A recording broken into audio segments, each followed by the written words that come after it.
Tikko visiem bērniem pie apģērba salikām, precīzāk sakot, uzgludinājām atstarotājus. Paši sev arī. Atstarotāji mēdz būt dažādi, bet es padalīšos ar pieredzi, kādu es nu pat dabūju, jo varbūt tā kādam var šķist noderīga.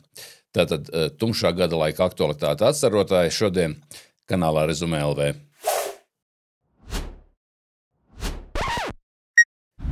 Es esmu Inns, un jūs skatāties kanāla Rezumē LV, kur stāstu par tehnoloģiju izmantošanu ikdienā, un šodien par atstarotājiem.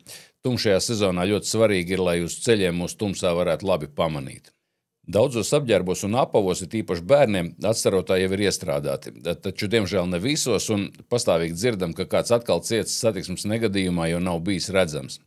Vēl šorīt pat no rīta ziņās satiksmes drošības eksperts Oskars Irbītis stāstīja par statistiku, un ļoti daudz negadījumu notiek tāpēc, ka gājējs uz ceļa nav redzams. Interesantu video atradu YouTube, kur naktī bija filmēti skrējēji. Cik skrējējus jūs redzat no 300 metru attāluma? Cik no 150, bet sākot no 75 metriem izrādās, ka viņu nav 3, bet ir 7. 4 nav atstarotāji, bet ir balti krekli. Kā redzat, tumsā tas maz ko palīdz, un braucošam auto 75 metri ir neliels attālums, un no sadursmes ticam, ka neizvairīsies. Nu, lūk, visi zinām tādus atstarotājus, kurus var kaut kur piekabināt, piemēram, pie somas, zinām tādus, kurus var aplikt ap roku vai kāju. Viss ir labi, bet ar tiem noņemamajiem ir ķibeli, ka viņus vispirms vajag atcerēties uzlikt. Man prātā nāca, ka vajadzētu visus sīkos, un arī sev vēl labāk aprīkot ar atstarotājiem, un es ieskatījos AliExpress un nopirku tur, jāsaka, pa smieklu naudu 2 lietas. Pirmais šādus te uzlīmējumos atstarotājus, kas varētu būt piemērot uzlīmēšanai, kaut kur uz kaut kādiem cietiem un mazāk elastīgiem priekšmetiem, piemēram, somām. No lokana apģērba tie vieglāk atlīmēsies, jo viņi ir tādi, mazliet stīvi. Bet otrā lieta man patika vislabāk. Tās ir šitādas lentes, kuras var sagriezt vajadzīgajā garumā un uzgludināt uz drēbēm. Darās tas viegli. Nogriežam vajadzīgo gabaliņu, uzliekam vajadzīgajā vietā un ar gludekli piegludinām. Mēs to darījām caur marli, kaut kā tā šķita drošāk. Pēc tam no virsmas noņemam tādu caurspīdīgo lentu, kura laikam to visu saturēja kopā. Tas uzlīmētais atstarotājs kā pelēka lenta paliek uz drēbes, bet uzlīmējas viņš ļoti labi.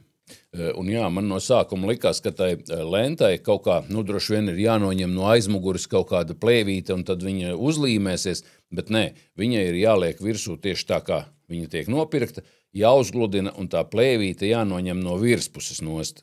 Un tas, kas paliek apakšā pie apģērba, tas ir patiešām mīksts, un viņš nenāks tā viegli nost no šī apģērba. Nezinu, protams, kā tas būs pēc mazgāšanas.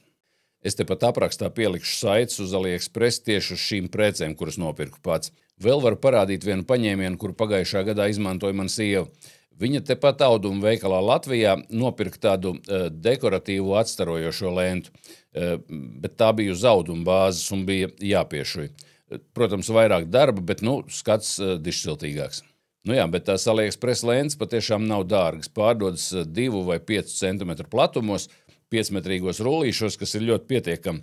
Bet, ja paņemsiet vairāk par vienu rulli, tad vispār var taisīt kaut kādu interesantu spocīgu apģērbu, un varbūt, ka bērniem tas pat šķiet interesanti.